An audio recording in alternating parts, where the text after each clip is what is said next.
أشرقت نفسي بنور من فؤادي حينما رددت يا رب العباد. أعوذ بالله من الشيطان الرجيم. بسم الله الرحمن الرحيم. الحمد لله رب العالمين، والصلاة والسلام على أشرف الأنبياء والمرسلين نبينا محمد صلى الله عليه وسلم وعلى آله وصحبه أجمعين. رب اشرح لي صدري ويسر لي أمري واحلل عقدة من لساني يفقهوا قولي. It's very nice to have you all with me today, alhamdulillah. So after a long time, we're going back to Seerah. So just a very quick recap. Does anybody remember what we talked about last time? Even like vaguely, a little bit? Jews in Medina. Yes, very good. So we started talking about, we finished Badr, and we're talking about some of the things that have happened between Badr and Uhud.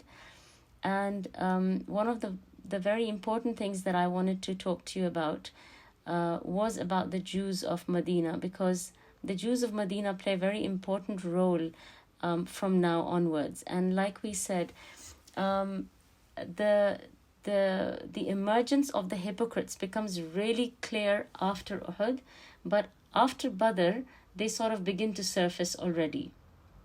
So now we've got Muslims, Jews, and hypocrites starting to show up. Okay.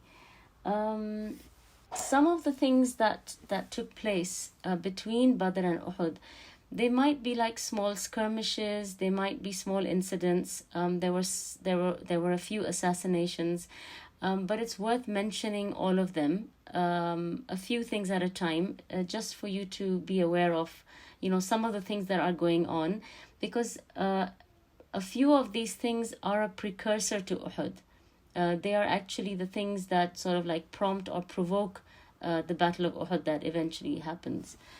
Okay, so can anybody remember and tell me, what did we say were the four main things that the Yahud were, you could say, guilty of, or what were their offenses towards the Muslims?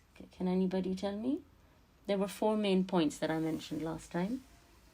Okay, first of all, can anyone tell me the names of the three main Jewish tribes? Assalamu alaikum. Alaikum salam wa rahmatullahi wa barakatuh. Yeah, the three main tribes of the Jewish is Banu Qurayda and Banu Qaynuqa and Banu Nadir. Excellent. And the first point they create the enmity between the Aus and Khazraj, which are the tribes of Muslims. Yes, excellent. By reminding them the very far enmity between their generations. Very good. Before. Very good, yes. Yeah. So they try to provoke and incite hatred and enmity again between the Aus and the Khazraj. So the Aus and the Khazraj are the two main Muslim tribes in Medina.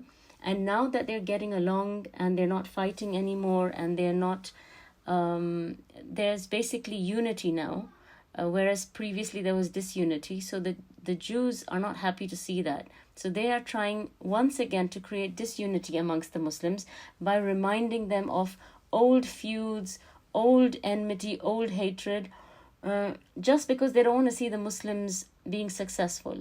So they're trying to break up the Aus and the Khazraj, so that once they're disunited, then they can try and incite fighting and warfare amongst the Muslims. So that's the first thing. What's the second thing, Shawana? The second thing, they usually spoke about Allah subhanahu wa ta'ala, dishonorable things, and also the Prophet. Very good, yes. And as you know that Allah subhanahu wa ta'ala mentions these things in the Quran, right? Where the Jews, they speak extremely disrespectfully and dishonorably about Allah subhanahu wa ta'ala. Like, for example, they say that Allah is faqir and we are rich. Or they would say like extremely blasphemous statements about Allah subhanahu wa ta'ala, and as well as the Prophet ﷺ. So like when they would see the Prophet ﷺ, instead of saying Assalamu alaikum, they would say Assalamu alaikum, that may death be upon you, right? And these are just small examples, but there were many such examples where they were extremely rude and disrespectful towards Allah and His Messenger alayhi salatu wasalam. So that's the second point. So disunity amongst the Muslim tribes. Aus and Khazraj, and then blasphemous statements towards Allah subhanahu wa ta'ala and His Messenger sallallahu alaihi wasallam. Yes, Shawana. And the third thing? Third thing was they support the hypocrites. Excellent. So they became the advisors of the hypocrites, right? So they wanted to help the hypocrites, and they wanted to be their well-wishers, and they were basically teaming up with the hypocrites against the Muslims. And so, for example, Allah subhanahu wa ta'ala says in the Quran, وَإِذَا لَقُوا الَّذِينَ آمَنُوا قَالُوا آمَنَّا وَإِذَا خَلَوْا إِلَى شَيَاطِينِهِمْ قَالُوا إِنَّمَا مَعَكُمْ إِنَّمَا نَحْنُ مُسْتَهْزِئُونَ. Right? That when they are with the believers, they say, oh, we are believers. But when they are with their shayateen, with the hypocrites, they say, oh, we are actually with you. And we were just mocking the believers. We're not actually with the believers. So these were the games that they were playing with the Muslims. And this is all going on while the Prophet ﷺ has certain contracts and alliances and certain agreements in place with them. So they had no honor, no respect for the contracts that the Prophet ﷺ has agreed with them. They are just they're just opportunists, and they just want a piece of the pie, wherever that might be. And one of the main things about them is this extreme hatred and animosity towards the Muslims. So even though they know that the Prophet ﷺ is the messenger that was predicted and mentioned in their scriptures, they are still extremely opposed to this idea that the Prophet ﷺ has been sent amongst the Muslims. Yes, Shawana, what's the last point? The last point, they try to prevent the people to become Muslim. Excellent, yes. So they try to interfere with and try to prevent or produce obstacles in the path of those who wanted to accept Islam, wanted to hear about Islam, wanted to know about Islam. They would try their best to try and turn these people away from it, or to try and discourage them from becoming Muslim. And this was actually an extremely destructive and harmful strategy that the Jews were trying to use against the Muslims, and that caused that could have caused a lot of potential harm to Islam, and therefore such people were generally asked to be eliminated, because this was a great potential harm to Islam that these people were trying to cause. Before we get on to what was the end result of such people, does anybody remember which was the first tribe, which we said was the largest of the three Jewish tribes, that had a run-in with the Muslims, and what was it because of? Anyone other than Shawana?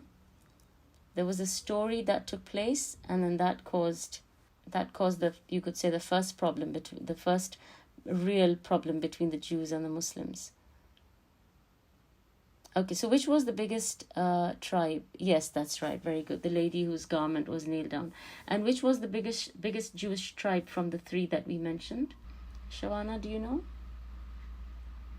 Banu Qaynuqa? Yes. Banu Qaynuqa was the largest of the three Jewish tribes. And the story that we mentioned last time is, we said that the Jews, they had the upper hand when it came to trade, and they were goldsmiths, so their expertise was jewelry and gold and silver and all of this. So a woman from the Ansar, she took some of her gold jewelry and she went to either to trade it or to buy more gold from one of these Jewish souks. And this man started, the salesman, he started to flirt with her, and he started to be loose in what he was saying to her. And so another Jew came and he nailed her dress to the ground. So when she got annoyed with the salesman and she got up to leave, because her dress had been pegged down to the floor, when she stood up, her dress came off and she became naked. And then they all started to laugh. And she started to scream because she got shocked. And so one of the Muslims heard her and he came in to this Jewish area, because this whole marketplace is like a Jewish area. It's predominantly Jewish. And so he came in and he killed the Jew who had done this to this woman's dress. And then the Jews, they sort of rose against him because it was their area. And then they overpowered him and they killed him. And then all this information reaches the Prophet ﷺ, and then he initiates he initiates a fight with them. And they lived in fortresses. So they go into their fortress and then the Muslims laid siege. Does anybody remember when this happened and for how long the siege lasted? Okay, what was the space between Badr and this incident? Okay, so when did Badr take place? Does anyone remember the date? Second year of the Hijrah, 17th Ramadan. Excellent. Second year of Hijrah, 17th of Ramadan. This incident takes place in Shawwal. And it takes place, if I remember correctly... Less than a month. Yeah, it was on the 15th of Shawwal that this incident takes place. So it's less than a month after Badr that this whole incident takes place. And then about 2 weeks after the siege... of course, the supplies ran out in their fortresses, and so they had to surrender. And then they were eventually given 3 days to pack up and leave. And so they packed up and left, but they left a lot of their land and their belongings behind. They took their gold and silver, but they couldn't take everything. So whatever they left behind became the property of the Muslims. So the Muslims gained a lot of booty through this. And so this is what we basically talked about last time. Now, some smaller skirmishes that took place, but before we talk about the skirmishes, I wanted to talk about the main topic today, which was the assassination of Kaab ibn Malik. Before talking about Kaab ibn Malik, I wanted to mention there was a woman called Asma bint Marwan, and she was also gathering people to fight against the Muslims. Again, these are people who are politically extremely dangerous for Islam. And so she would spread lies about the Muslims, and she would incite people to gather and make an army and fight against the Muslims. And so there was a man called Umair al-Hatami who killed her. And this man, he went to the Prophet ﷺ and he said to the Prophet ﷺ, "Is that what I did wrong?" So he killed this woman, and he went to the Prophet ﷺ and he asked him that what I did by killing this woman, was that wrong? And so the Prophet ﷺ said, "You have assisted Allah and His Messenger, alayhi salatu wassalam, O Umair. The thing that you did, no 2 rounds will butt head over." Meaning to say that this is not a matter of dispute. This is not an unclear matter. It is a very clear matter that what you did was right. You did not do anything wrong. And that this is a mission or an action against which there should be no dispute. So this was one woman who was killed because of her opposition to Islam, and not just simple plain hatred for Islam, but actually inciting people and gathering them to fight against Islam. Then there was another man called Abu Afq al-Yahudi, and he was a Jewish man, and he would also gather people and inspire people to fight against the Muslims. And the Prophet ﷺ again said, "Who will rid us of Abu Afq?" And Abu Afq was also assassinated by one of the Muslims. Now we come to the most famous assassination, which was Kaab ibn al-Ashraf. Kaab ibn al-Ashraf is actually he has a very interesting genealogy or ethnicity. And his story is somewhat controversial, and there are a few his story is narrated in more than one place, and there are a few changes in the details. So I will try and tell you,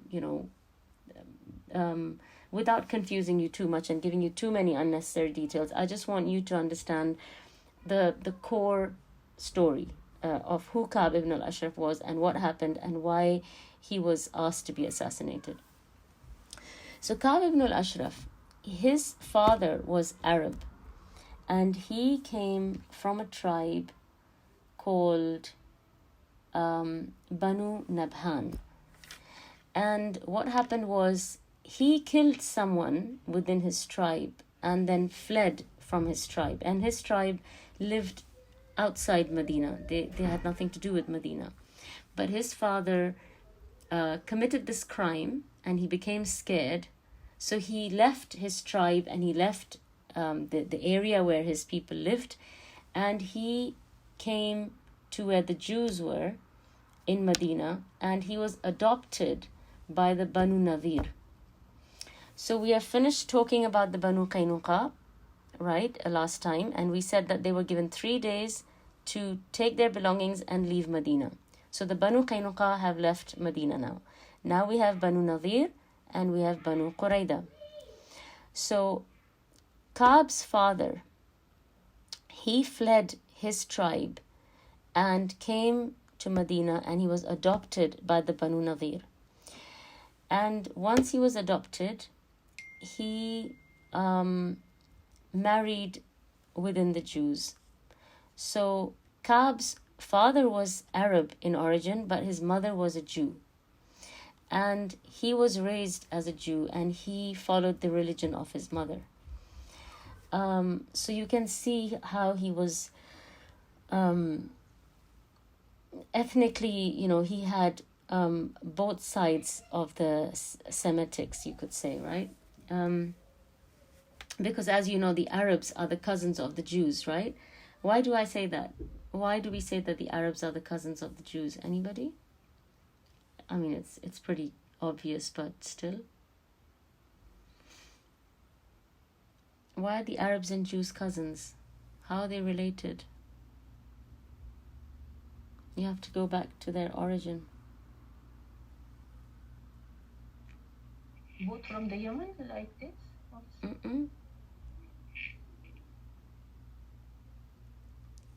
How are the Arabs and the Yahud related? And that's why there are so many similarities, even in their appearance. Yes, exactly. Ismail alayhi salam is from where the Arabs came, and Ishaq alayhi salam is from where the Yahud came. And Ismail and Ishaq were brothers, right? So although these two, you could say,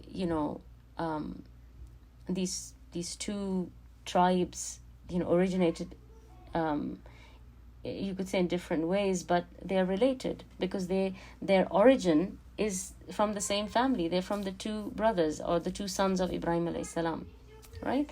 So they are, they are cousins, you could say. Anyway, Kaab ibn al-Ashraf, he was known for 3 main characteristics. He was known for his richness. He was extremely rich, and he lived in a massive fortress. The second thing he was known for was his handsomeness. He was extremely good looking, and you know how it's known that mixed race children or mixed race people are really, beautiful. They get it's almost like they cash in on the good genes on both sides. So he was extremely handsome and good looking. And the third thing that he was very well known for was his poetry. And all 3 things are very, very important. So you must remember these 3 things that he's known for. He's known for his wealth and living in a fortress. He's known for his looks, extremely handsome, and he's known for his poetry. His animosity to Islam was extremely apparent from the beginning. He hated Islam, he hated Muslims. In fact, when the Qibla was changed, he's the one who said, مَا وَلَّهُمْ عَنْ قِبْلَتِهِمُ الَّتِي كَانُوا عَلَيْهَا. And Allah subhanahu wa ta'ala quotes him, right, in Baqarah, where Allah says, سَيَقُولُ السُّفَهَاءُ سيقول السفهاء من الذين كفروا ما ولاهم عن قبل من الناس ما ولاهم عن قبلتهم التي كانوا عليها. So Allah subhanahu wa ta'ala is actually quoting the words that Kaab actually used, because when their qibla was changed, this is exactly what he said. What's the matter with these people, that why are they changing their qibla now? And he would mock them, he would make fun of them. The other thing is, he was stingy, he was tight-fisted with his wealth, and he would encourage stinginess amongst the people. So he didn't want to spend his wealth for charity or for charitable purposes, and he would prevent others or discourage others from spending in the path of Allah, or from spending on the poor or on the needy or in any charitable cause, even though he had a lot of wealth. Right? But it's usually that's how it goes, right? It's the people who don't have who are really, willing to give a lot, and it's the people who have who just hold on to it, and they struggle to part with any of their wealth. Now, he did 3 things which are very serious offenses, and which could have caused what happens next with him.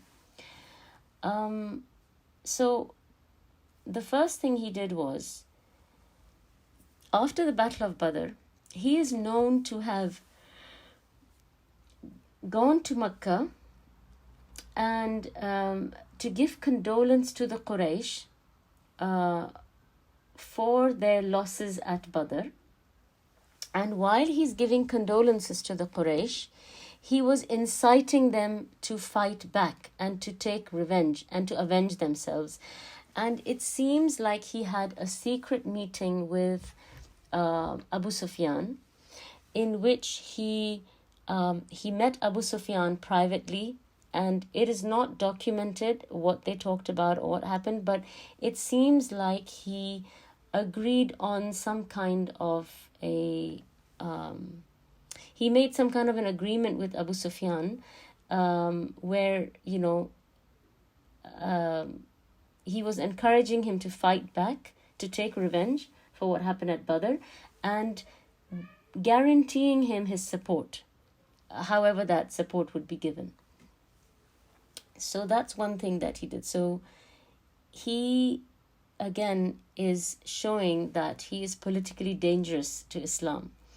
And mind you, while he is doing these things, he is under an agreement and a contract with the Prophet ﷺ. Because remember, he lives in Medina, and when the Prophet ﷺ came to Medina, he made a constitution, right? And that constitution included contracts between the Muslims and the Muslims and the pagans, and the Muslims and the Jews.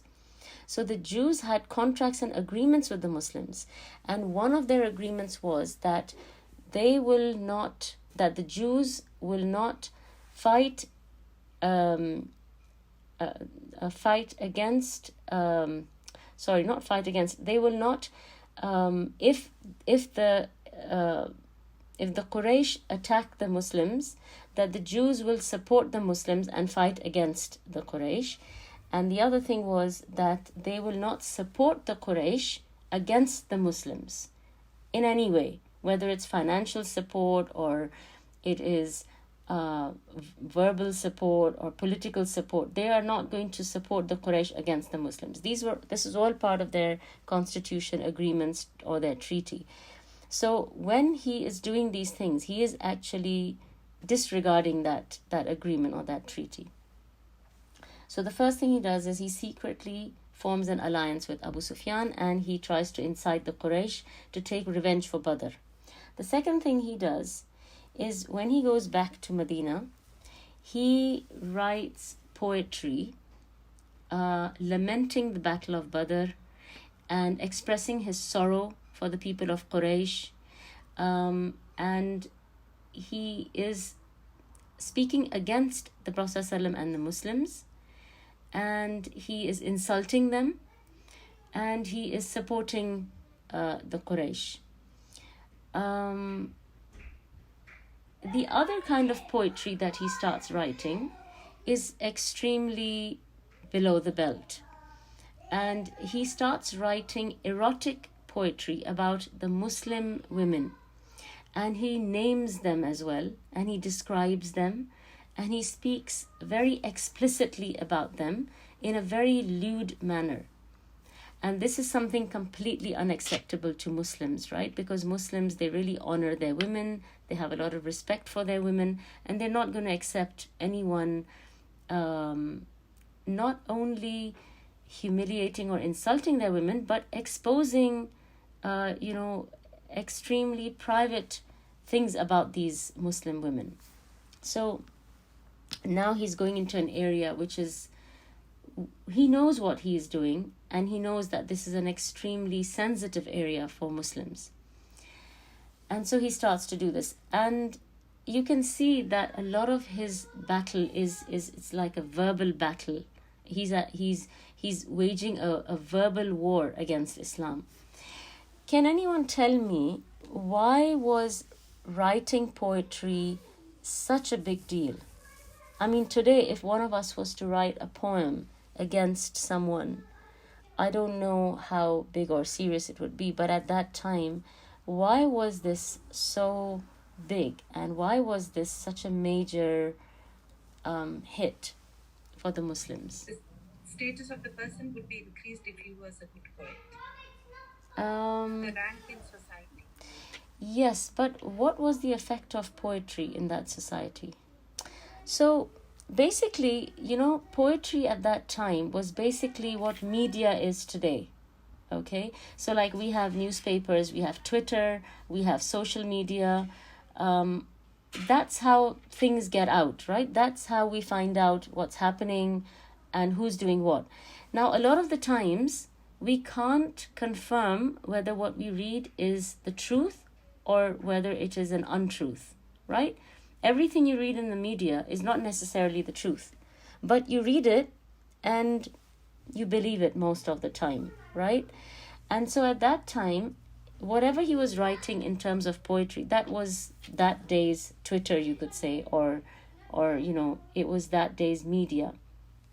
And so, for example, there was a tribe called, what's it called? There was a tribe called Numair, and their reputation was completely destroyed due to one line of poetry that had been written against them. That's how serious poetry could be. That's how strong a weapon poetry was at that time. And, people's reputation, people's tribes could rise with poetry, and they could fall with poetry. They could come crashing down with poetry. So you could really, push the favor towards anything in any direction by writing about it. And poetry was what, where their history is written from. It's through poetry. Poetry is where, they would basically pass information around through. So poetry was a very, very important and significant tool that they had at their disposal at that time. And it was critical and key in, like I said, raising people or honoring people and destroying someone's honor, or, basically smashing people. And the Prophet ﷺ's poet, he was trying to fight back this poetry. His name was Hassan bin Thabit, right? And he was trying to, buffer the effects of this negative poetry that Kaab ibn al-Ashraf is writing. And he was trying to, you could say, almost like fight back or, neutralize the effect of that poetry. But it was a very tough verbal war that was going on. Anyway, ultimately, the Prophet ﷺ, especially when, this man was writing lewd things about Muslim women, along with mentioning their names. This was becoming completely unacceptable. And so the Prophet ﷺ asked, who will take care of Kaab ibn al-Ashraf?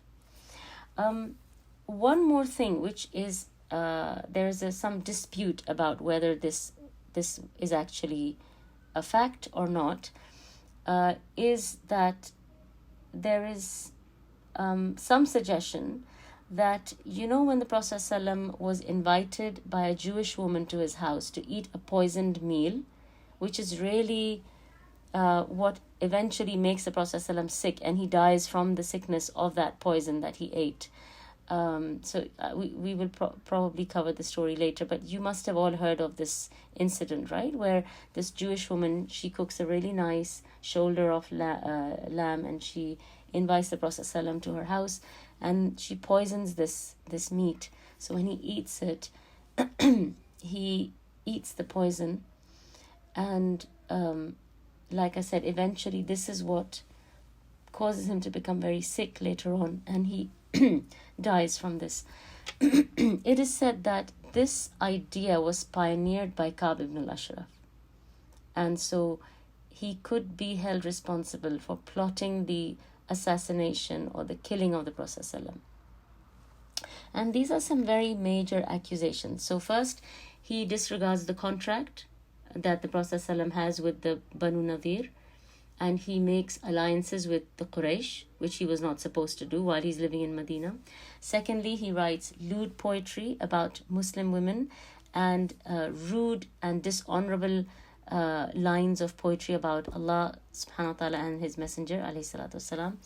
And he may have been responsible for initiating or giving the idea of feeding the Prophet ﷺ a poisoned meal to kill him. Okay, so these are the three main, you could say, major accusations against Kaab ibn al-Ashraf. Now, the Prophet ﷺ just asks, who will take care of Kaab? And the person who volunteers is from the Aus tribe of the Ansar, and his name is Muhammad ibn Maslama. Okay, and he volunteers, and so the Prophet ﷺ assigns him the mission. So Muhammad ibn Maslama, what he does is he spends a few days thinking and planning how to carry out this assassination. This is not going to be an easy job by any means, because remember we said he's extremely rich. He lives in a huge fortress, and you can imagine that, he must have a lavish number of guards and servants and whatnot. How do you get to a man like that and take his head off or kill him in any way? So this needs some planning. The Prophet ﷺ gets news that Muhammad ibn Maslama has not eaten for 3 days because he is so anxious about this mission that he has, accepted or volunteered to do. And so the Prophet ﷺ, he meets Muhammad ibn Maslama and he asks him, what is the matter? Why are you not eating? And he says, O Messenger of Allah, I have given my word and I'm worried that I will not be able to fulfill it. So he's not anxious because he's scared of dying. He's not anxious because he's worried that something might happen to him during this mission. His worry is that he can't let the Prophet ﷺ down. He can't have given his word to fulfill something, to fulfill a mission, and then he's unable to do it for any reason. So that is what is really troubling him and bothering him, and it's preventing him from eating or, just carrying on as usual. Anyway, he comes up with a very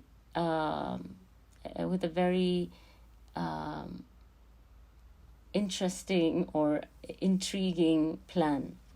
And so what he does is he goes to meet Kaab ibn al-Ashraf, and he says to Kaab, this is part of the plan, Oh yes, and another thing he says to the Prophet ﷺ when the Prophet ﷺ meets him is, he says to the Prophet ﷺ, he says, please allow me to speak about you. And so the Prophet ﷺ says, go ahead. So he gives him permission and he says, you can say whatever you want. Now you will see why he takes this permission as we move on in the story. Because of course, you know, for them to say anything bad about the Prophet ﷺ, this would weigh really heavy on them. So even if it's part of a plan, even if it is for a greater good, it is something that they want to ask about before they do it. So he goes to Kaab ibn al-Ashraf and he says to him, this man's arrival among us was a disaster. The Arabs became hostile to us and united against us. They have cut off our roots so that our young are deprived and scared. We and our families are suffering greatly. So he goes and he expresses to Kaab ibn al-Ashraf that basically since the Prophet ﷺ has come amongst us, we're really suffering. We are losing. We've lost allies. We've lost friends. And it's become a big struggle for us. So Kaab ibn al-Ashraf is really happy to hear this. He's happy to hear that this man, who is apparently a Muslim, is actually on our side. You know, he doesn't like the Prophet ﷺ. So he says, I am al-Ashraf's son. Didn't I tell you that things would turn out this way? So Ibn Maslama says, what I wanted was for you to sell us some food for which we would give you security because we are in need of food.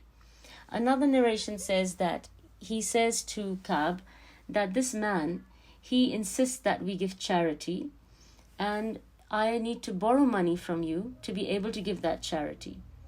And whether he borrows food or he borrows money, the point is that Kaab says to him that you need to place some kind of guarantee with me against which I will lend you the money or the food so that he has some confirmation that this is going to be returned to him, right? So he says to him,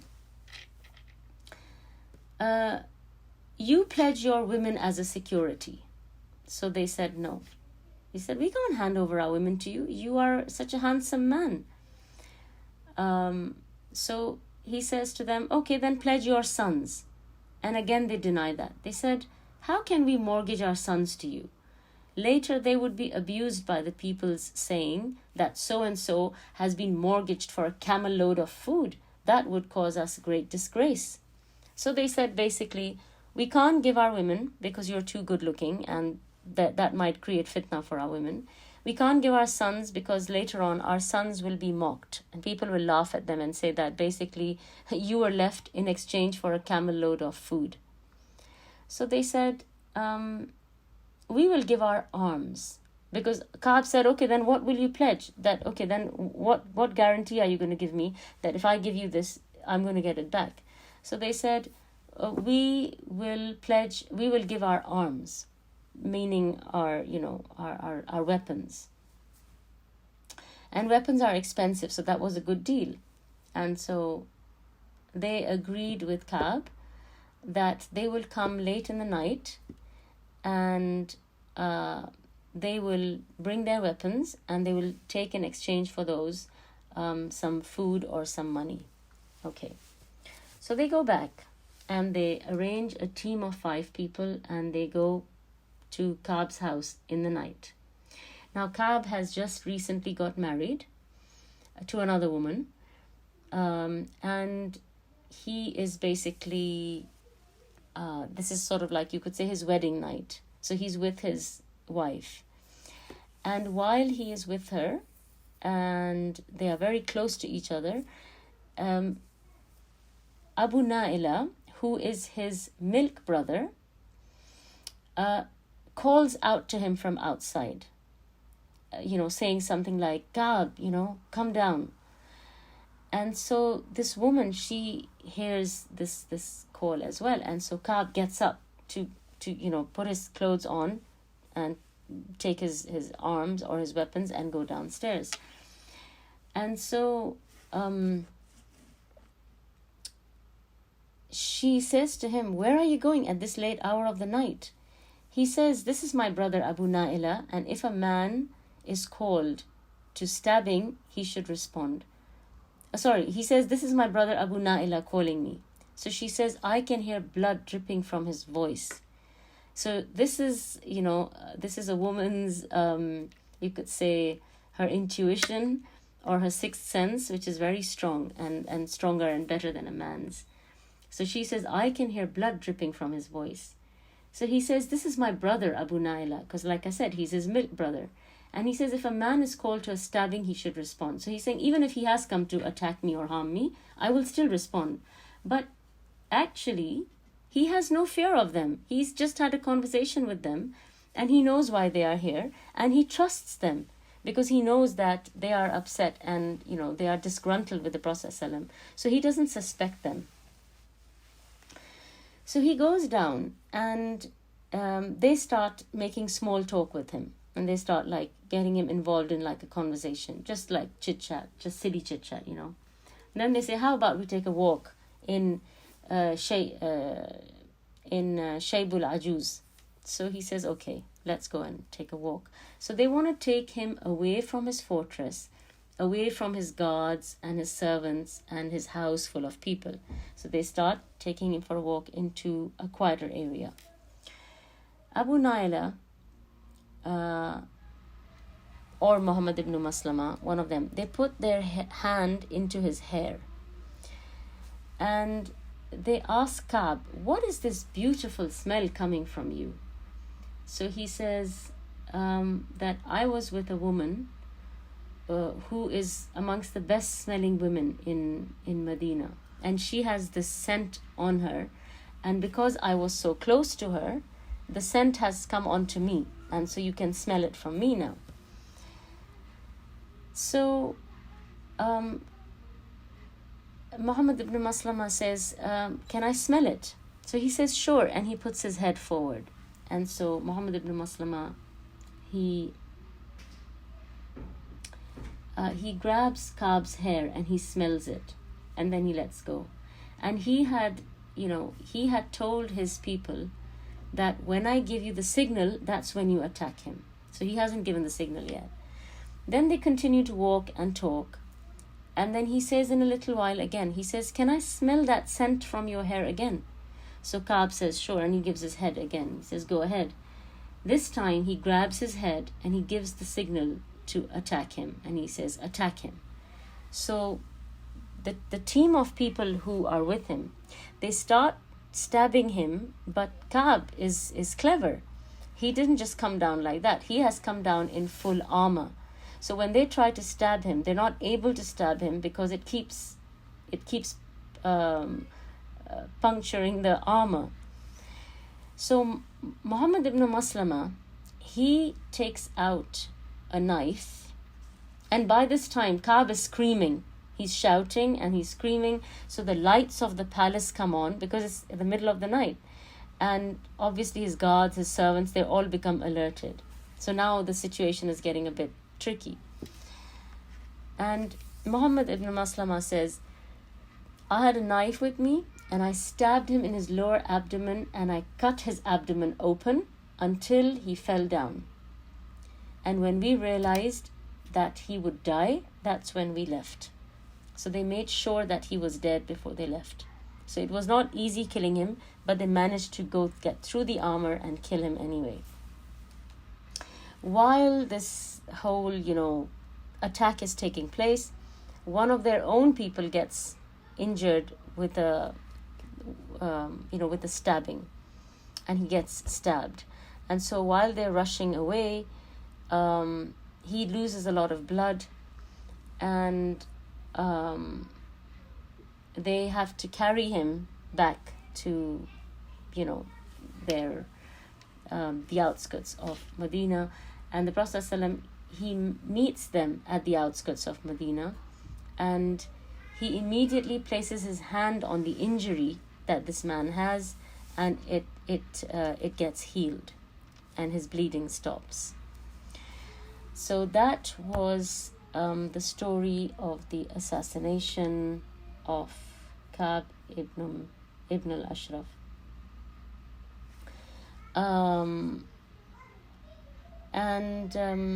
There are some lessons that we learn from this assassination of Kaab ibn al-Ashraf. The first thing we see is that the Sahaba, they take their work very seriously, right?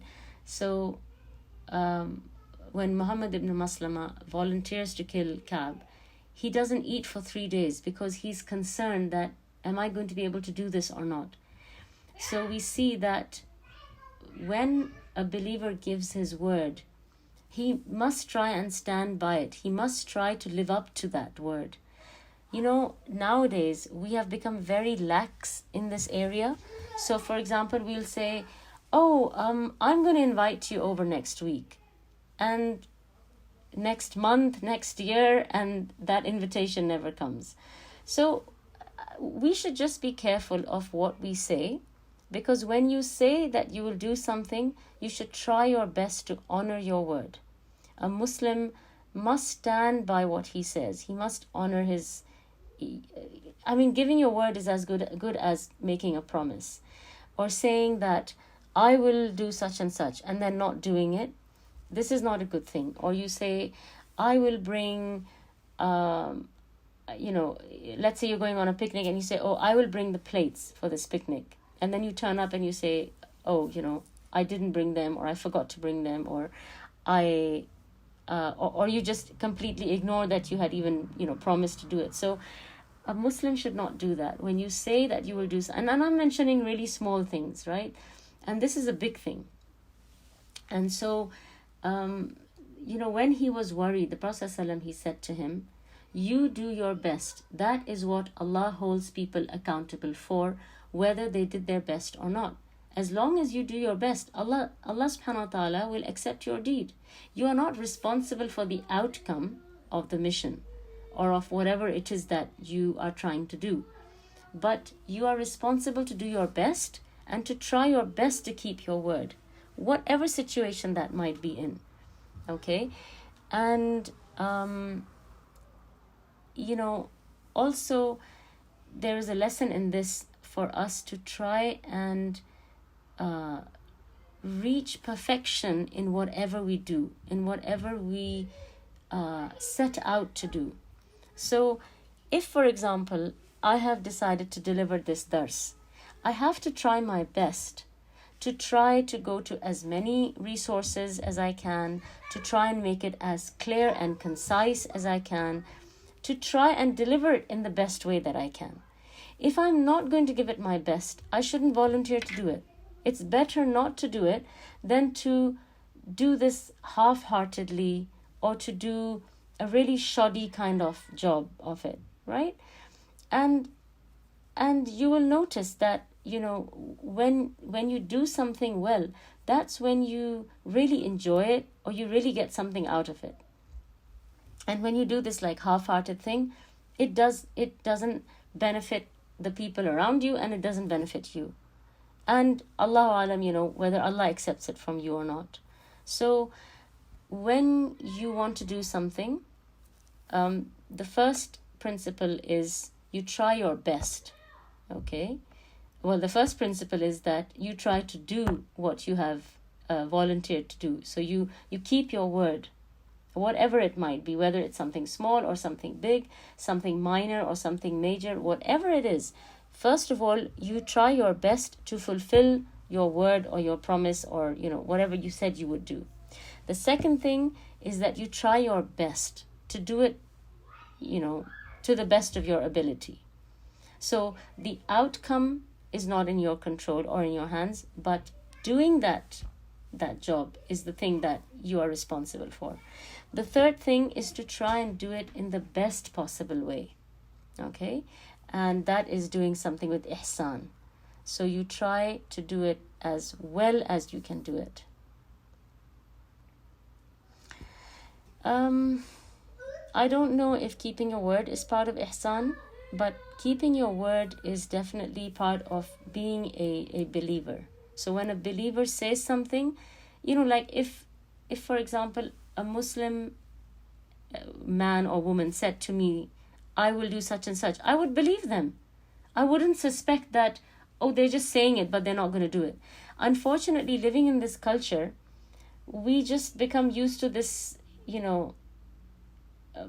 this bukra inshallah culture, that, oh, inshallah I'll do it, which in some ways means it's not going to happen. Whereas Islam is telling us that when you say you will do something, it actually means that you will do it. And we must try and practice this from the most basic level within our homes, with our children.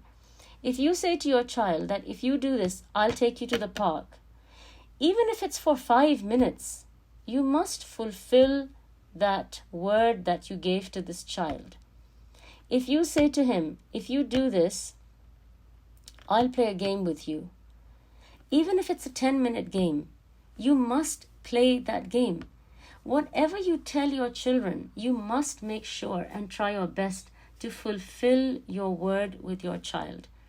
Because when you don't fulfill your word, you are teaching them and training them to say things that they don't need to do, that they don't need to follow through, and that they don't need to fulfill. And this is something very negative, and this is something against the Sunnah, right?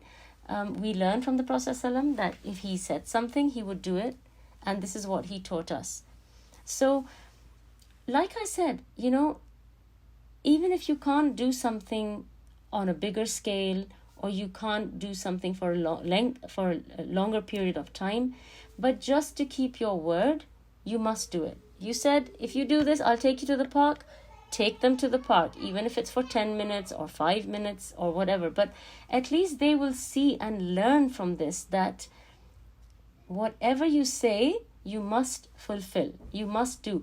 And remember, tarbiyah, a lot of tarbiyah is not just saying things to your children. They learn far more from watching you do things than they learn from listening to you, telling them to do things. I think I've done this experiment, or I've told you about this experiment previously. We were in this class, and there was this, she was a psychologist, and she was talking to us about how effective it is when you see something as opposed to when you hear something. And so she was telling us that, I want you to do as I say. So she said, put your hand on your forehead. So we all put our hands on our forehead. And then she said, put your hands on your nose. So we put our hands on our nose. Then she said, put your hands on your chin. And we all put our hands on our cheek, because her hand was on her cheek. And she kept saying, put your hands on your chin. And we just kept our hands where they were. Because what you're seeing, it just has a much stronger impact on you than what you're hearing. And a lot of us didn't even realize until she said that your hands are on your cheek. And I've been saying, put your hand on your chin. And this is exactly what happens with children. You can tell them all day long until the cows come home, recite Quran, don't tell lies, drink lots of water, or whatever you want to tell them. But if they don't see you doing those things, you can be rest assured there's a 95% chance that they are not going to do it. And if you do certain things and you've never even told them to do it, there is a 90% chance that they will do that thing, even though they've never been asked to do it. But because they see you do it day in and day out, they will start doing it. Because seeing and following is so much more effective than just hearing someone tell you to do this or that. So, when you do something, do it well. And again, your children will see that when mom says she's going to make us an egg, she makes us a really nice egg. It's not just something she just throws in front of us, right? Or they will see that when mom says she's going to clean up her cupboard, she really cleans up her cupboard, you know. Or when mom says she's going to, I don't know, give me a shower, she goes to town with it, you know, she cleans me really thoroughly. So what I'm saying is that, you know, whatever you do, do it well and teach them to do it well. Keep your word and try your best. And of course, you know, inshallah, Allah subhanahu wa ta'ala will accept whatever you do, as long as you have tried to put in your best to do that action. The other thing we learn from this story of the assassination of Kaab ibn al-Ashraf is that there are certain things which are allowed under certain circumstances, such as in this story, Muhammad ibn Maslama, he asks, can I speak about you? So he takes special permission from the Prophet ﷺ that I will have to say some things to earn his trust. And so he's given that permission. And so we see that if, for example, a Muslim is, let's say he is spying and he is within, you know, the lines of the enemy or something like that, and it's Salah time, for example, then he can pray standing, he can pray sitting, he can pray with his finger, he can pray with his eyes, he can pray in any way that he can get his salah done without being noticed or jeopardizing the job that he has come to do. And these are just exceptions that are made for, you could say, you know, Muslim warfare, or, you know, where the benefit for the Muslims is far greater, and it outweighs those, you know, one or two things that a Muslim might need to say or he might need to do in order to be able to fulfill that task. Okay, so there are some special rulings for military operations, and if it means that a Muslim has to hide his identity of being a Muslim, then that is allowed in this situation. And the next lesson we learn is that whatever was done to Kaab ibn al-Ashraf, it was not done because he was a Jew, right? So Muslims are not, they do not have animosity towards the Jews because of their ethnicity, right? We don't think we are superior to the Jews because they are Jews and we're Muslim, right? It's not the Nazi kind of thinking. Whatever happened to Kaab ibn al-Ashraf, I explained to you, right? There were three main things that he is accused of having done. He was writing lewd poetry, erotic lewd poetry about women. And secondly, he was making alliances with the Quraysh, which was against the contracts and the agreements that he had with the Prophet ﷺ. So, and there's a possibility that he planted the idea for poisoning the Prophet ﷺ's food and feeding him that poisoned food, and ultimately assassinating or causing the death of the Prophet ﷺ. So you see, there were extremely weighty, heavy, critical reasons why Kaab had to be eliminated, and it was not because of his ethnicity. And so when we, when and if we are against a certain person or a certain group of people, it is because of their mindset. It is because of their attack on Islam and the Muslims, not because of who they are, but because of what they are doing or what harm they can potentially cause the Muslims or what harm they are causing the Muslims. So that is a very important distinction to make, all right? And the last thing that we learn from this is that not all battles are held in a battlefield. Sometimes special operations that inflict harm on the enemies of Allah might take place in a completely different setting. So you might have to plan this out. There might be strategy involved. There might be a lot of, thinking and planning involved in how to carry out this strategically, to further the cause of Islam and to protect the honor of the Muslims. So it doesn't always have to be a battle or a war on a battlefield, but it can just also be something like this, where they came up with this idea of how to approach him, how to bring him out, and how to kill him and finish him off. So with that we come to the end of the story of Kaab ibn al-Ashraf.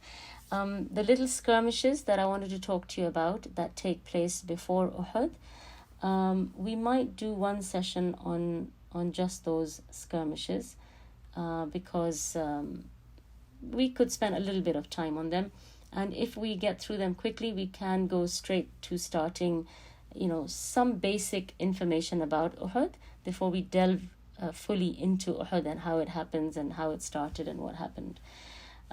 So I hope the lesson was clear today, and if you have any questions, you're welcome to ask. Otherwise, that is all I wanted to share with you. And if you want to share anything with the listeners, you're most welcome to. سبحانك اللهم وبحمدك أشهد أن لا إله إلا أنت أستغفرك وأتوب إليك.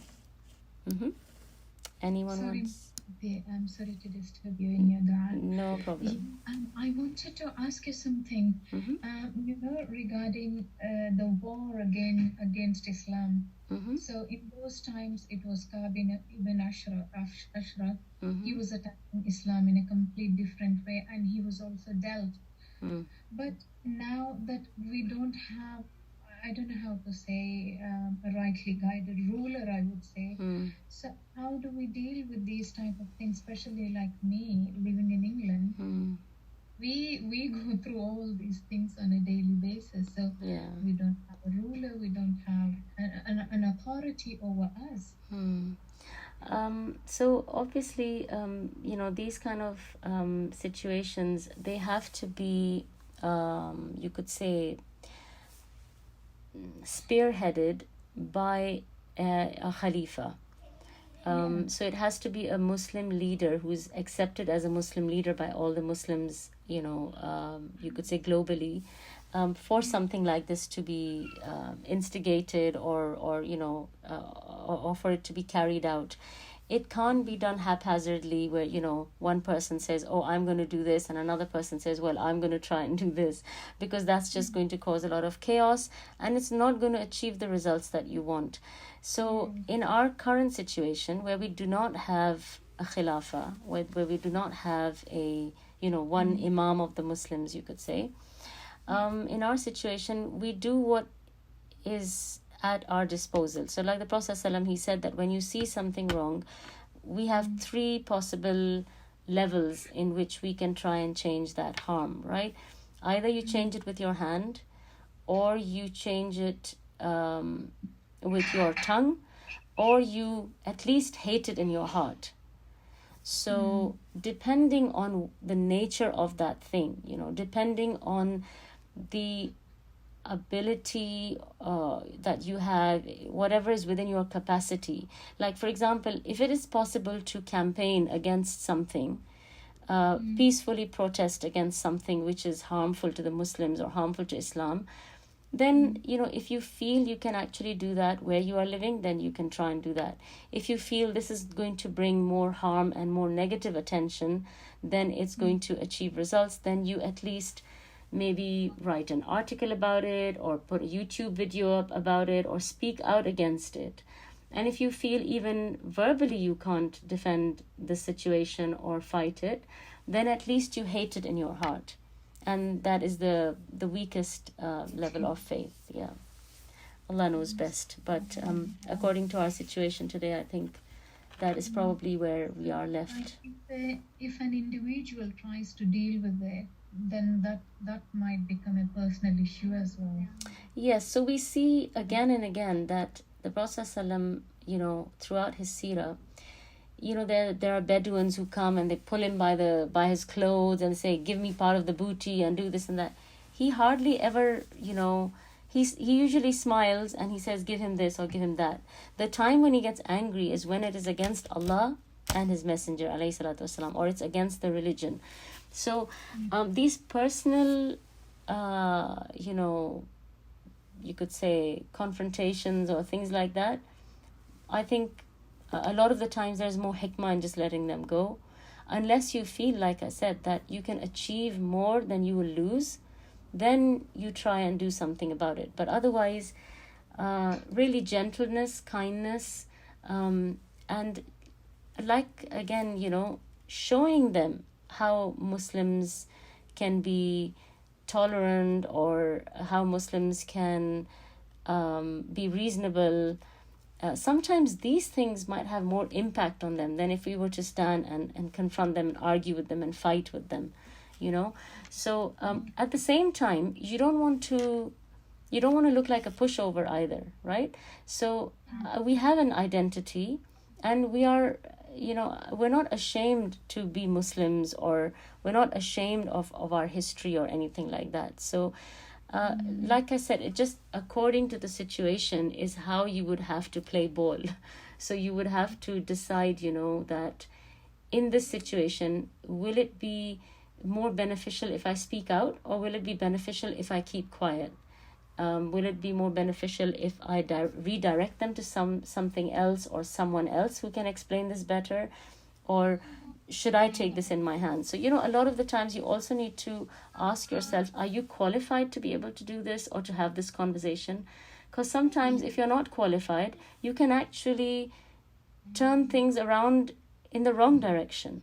You can turn people off, right? Because you don't know what to say. You're not trained in how to discuss, for example, with an agnostic or an atheist.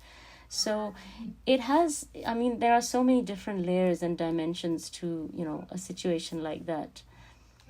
And it's a very good idea, actually, for all of us to try and at least get some basic training in this area, where you learn how to speak to, agnostics or atheists, or how to discuss with them. It's definitely very, very useful to, equip yourself with that information, especially if you're living in the West. Yeah. Actually, today's halaqah, I was relating it to my own personal Islamophobic bullying my son has gone through. And I kept thinking, subhanallah, if only we had an authority over us, a rightly guided ruler, would my child have been in this situation? He was only in nursery. He never came home, even a single day. He never had a happy day. Sorry, there's a lot of immaturity in my English. No. And when he started reception, and this was in 2020, September, that bullying, it escalated to a point that, he would come home daily with bruises, with a punch, with a nick, with a kick, with a, stamping his fingers, and eating away his packed lunch. And that particular girl, she was only 4 years old, a Punjabi girl. And Ali was also 4 years old. He himself didn't know he was a Muslim, but she knew he was a Muslim. And she would say, Muslims are not good. I would chop you into pieces. I will chop your head. So one day she kicked him so hard, very close to his kidneys. He developed spasm. He couldn't sleep for 3 days. Intervention. So, subhanallah, for 2 years, I didn't send him to school. She also had these kinds of racial comments to other Muslim kids, but Ali was the most bullied, targeted. So, did you not speak to the school? Did you not speak to the authorities at school? Meetings. We had a lot of meetings. So the fact that my son was bullied, that doesn't hurt me as much as her comments hurts me a lot. Like she says, Muslims are not good. You Muslims are not good. And that particular statement made me not send my child to school. And he's home for 2 years, and I'm still fighting for it. For me, it was like I needed to defend Islam. I needed to defend my religion. And one of the parents that came forward, they thought because the school our children goes to, I do consider, everybody considers it's one of the best schools. So the Muslims' parents were afraid of losing their kids' place in the school instead of defending Islam. Oh dear. So I am left alone.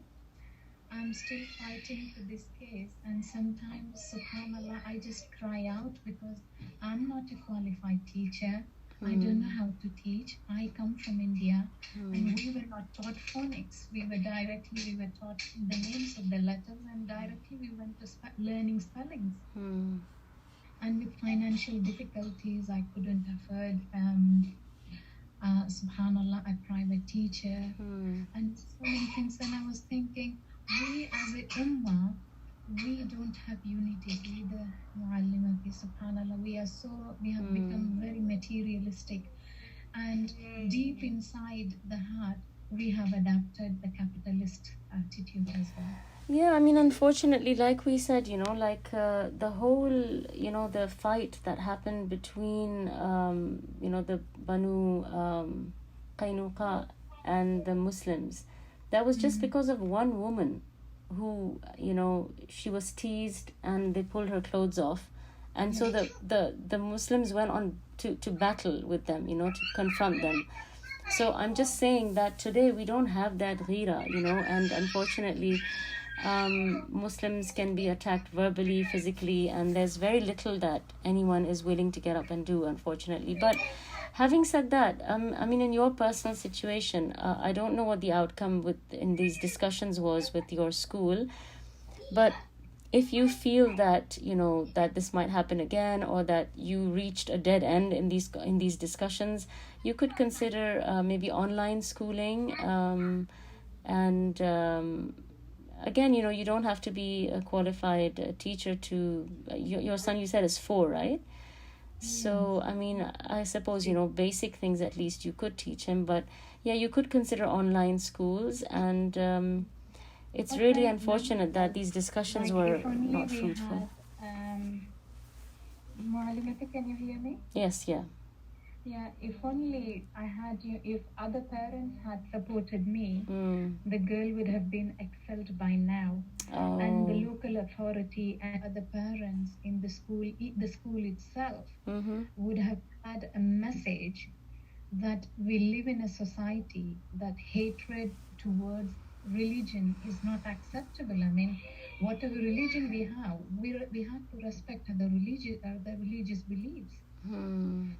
At least we would have given this message if I had other Muslim parents support. I meant. Yeah, so this is the other problem that we have as a I am giving this message alone, and there's no one to hear. If we had unity, then it was easier to make them hear this message. It's not just unity, it's also this selfishness, right? That everybody's concerned that I don't want my child to get kicked out of school, or I don't want Muslims not to get a place at this school. So they're thinking of their own personal gain and their own personal benefit, even if it means that they are not going to stand up for the truth, or they're not going to defend the truth. So unfortunately, this is how Muslims have become, even though our deen teaches us that we give preference to others over ourselves, or we love for others what we love for ourselves. But nowadays, most people, it's just it's all me, I, mine, my children, my family, my house. And we need to come out of this mentality and think more as a community, on a communal level. And Islam, if you think about it, is a very communal religion. It's not just it's not an individualized thing. Salah, for example, you do in jama'ah. There's hajj, there's umrah, zakah, it goes to the people. It's something that you do collectively. It's a very collective religion. Yes, subhanallah. So, and also sometimes I think the tawakkul in Allah, mu'allimati. I mean, Allah subhanahu wa ta'ala is the one who provides the rizq. It's not the certificate of the particular school which is going to provide rizq. Yeah. Unfortunately, this is the sad state of affairs. I mean, even education, for example, it's something that everybody has a right to. So in some countries, it's unaffordable. And so a lot of people don't go to school because they can't even afford it, or they will end up going to a school which, is not, properly equipped or something like that, because that's all they can afford. Whereas this is something that is the right of everyone to be able to learn, and to be able to learn in a competent, organization or a competent place. So, I stood against. and again, like somebody said in the comments here as well, that everything that happens to a believer, there is some maslaha, right? Allah subhanahu wa ta'ala doesn't do anything without a purpose.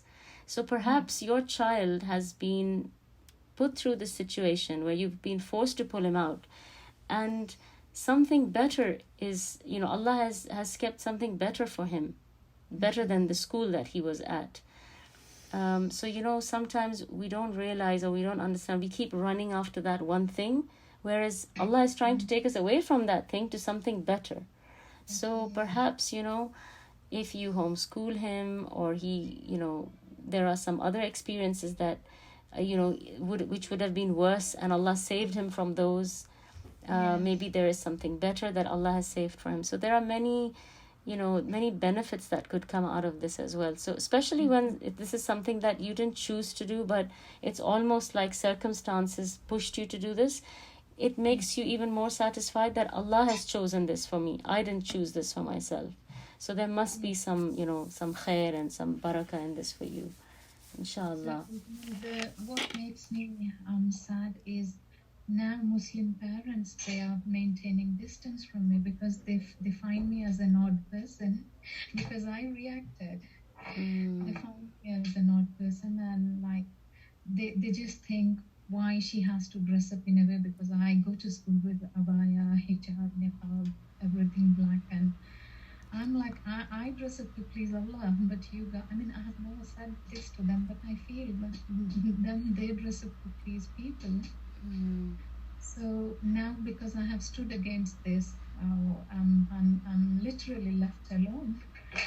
No one wants to talk to me. I can feel, expressions speaks louder than words.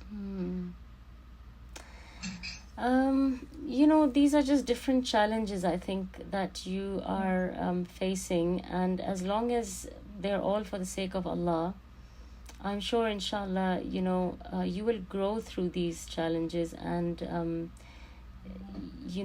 these challenges will shape you to become a better person and to understand these things better, and they will help you to see through people and to see people for what they really are. Because, who wants superficial friends, right? So these people who are not talking to you now, are these really the people you would want to hang around with? No. So it's better that Allah subhanahu wa ta'ala puts you amongst people who are, real friends, and who are people who will help you to get closer to Allah, who will remind you of Allah. So, like I said again, Allah subhanahu wa ta'ala, if He takes something away, He only takes it away to give you something better. And so, if you read the dua of istirja, that will really help you. Inna lillahi wa inna ilayhi raji'un. Allahumma ajurni fi musibati wa akhlif li khayran minha. And so, as you know, Salama, she read this dua, and she said that when Abu Salama died, she said, I thought, who will I get that is better than Abu Salama? Abu Salama was such an amazing person. He was such a good man. And she said, but I still kept saying the dua of istirja, because this is what she was taught, and this is what she was told to say. And she ends up marrying the Prophet ﷺ. So I'm saying that we don't know where the khair is, right? We just bump along and, you just make dua, and you make the dua of istirja. And inshallah, make dua that Allah connects you with good people. Allah connects you with people who are genuine and sincere, and who will help you to get closer to Him, and who will help you along this journey, Those are the people that you really want to bond with. And nowadays, you can even find people online who you feel you can connect with better, or you can speak to, or you can, they can help you to become a better person. So I know that it's a different thing to, have somebody right next to you, but I'm just saying that there are so many other ways to do it as well today, alhamdulillah. So I hope Allah subhanahu wa ta'ala makes... Sorry? Sorry. Sorry, you were saying That's okay. I was just saying, I hope Allah makes, eases your affairs and blesses your rizq and blesses your children and your efforts with them. At least, alhamdulillah, you have the awareness that, that their Islamic tarbiyah is important to you, it matters to you. You would like to, work on that. You would like to, give them the right concepts and feed them the right information. So, our brains are not very different from, it's almost like our fridge, right? If you keep trash in the fridge and you eat trash, then, it's just going to make you unhealthy. Similarly, if you have bad company around you and that's what's being fed into your head, then it's not going to make you a great person. So alhamdulillah, Allah has taken you away from bad company and He's taken your children away from a bad environment. Inshallah, Allah will replace it with something better. Okay, I have one question. According to such situation, is it better to move to do hijrah from that area first? So maybe sometimes some people's situation doesn't permit it, like maybe somebody might not find work if they moved, and if they don't find work, then how will they put food on the table? So I guess it depends on people's circumstances. So sometimes it's almost like you're forced to stay where you are. But yes, if it's possible to move, then I'm sure that they would have considered that or, tried that. Yes, I'm waiting on one foot. May Allah bring political changes in our system. I'm waiting for that moment to do hijrah. Inshallah. I'm standing on one foot. Now that I have shared my personal experience and Ali's bullying, inshallah, whatever the outcome is, I'm going to share it in one of our halaqas, inshallah. Inshallah. I mean, like I said, you make an effort and you try to do what you feel is the right thing to do and most pleasing to Allah. And you make a lot of dua. You ask Allah to guide you, because we don't know what the right thing is unless Allah puts us in the right direction. And then, like I said, the outcome is not up to you, and where you end up or where He ends up, Allah subhanahu wa ta'ala will, as long as you're sincere and you sincerely want the right thing, inshallah, Allah will bring it to you. Allah will give it to you. Inshallah. Anybody else wants to share anything or ask anything? I always love hearing from all of you, and I think we can learn so much from each other, mashallah. Everybody has their own individual circumstances and situations, and I think there's always so much to learn, from each person's experiences or each person's, whatever they have been through in their life that has shaped them. So many lessons for all of us. So if you have anything ever to share, you're most welcome to. Can I just say something regarding the hadith you just mentioned? Yes, sure. Okay. About if you can't change something with your hand, then you change it with your tongue. If you can't change it with your heart. I am now visiting in Saudi, but I live in UK. And there was always a lot of march every now and then about Gaza, Palestine. And what I've noticed is we all have lots of different WhatsApp groups and all that. So one day there was, when things were getting very difficult in Gaza, then there was lots of videos going on about how horrible things are over there and all that. So, of course, people were posting this for us to just be aware about, this is what's happening. We are very comfortable where we are, and this is what's happening to our sisters. And I got comments like, why are we doing this? And people were so upset that says, we need to ask a sheikh, is this allowed to send, videos about what's going on there, because it's disturbing people. And that really upset me. Why do you need a proof for something like this? Don't you, that really upset me. And I was thinking, we are so comfortable, people are so comfortable that when they hear something like this, so sad happening to our Muslim sisters, it makes them uncomfortable. They don't want to know. They say, we just have to make dua. Nothing will change, no matter how many goes to the march. it doesn't matter, because the people in Palestine, when they know we stand for them, we go for march, they just like feel strong in themselves. There are people, our sisters and brothers out there, they're thinking about us, and they are, they're doing something, that's enough for them, even though it doesn't change, but it makes them strong in themselves. So this is what happens when you were mentioning, do something with your hand if you can't, and you do something with your tongue. Yeah. And this is what came to my mind, which I wanted to share. This is what happens. Not everybody is for this type of thing. They don't want to go for march. Okay, fine. They don't even want to hear it. They don't want to see any videos about it because it makes them uncomfortable. Yeah. And I was thinking, yeah, what are we going to tell Allah? We don't want to hear about it. We just want to make dua, and that's it. Yeah, I mean, naturally, some of these things, the truth hurts, and it's not easy to see what the situation or the state of, affairs is around us. But it has to be brought to our attention. We can't just brush it under the carpet, and we can't, bury our heads in the sand, because by doing that, the problem is not going to go away. So, and as Muslims, I mean, our deen is not a passive religion. It does encourage us to do as much as we can. Like I said, you try your best, whatever is in your capacity. So, yes, I mean, regardless of, whether it makes you comfortable or uncomfortable, if it's the right thing to do, it's the right thing to do. Yeah. Yeah, may Allah accept it from everyone who makes an effort to do that. I mean, it's just that, the hadith came to my mind about that situation. That's all we could do. That's not what we could do, but that's all we could do at the time. May Allah accept it. May Allah accept it, yes. Jazakallahu. May Allah improve the situation of the Muslims all around.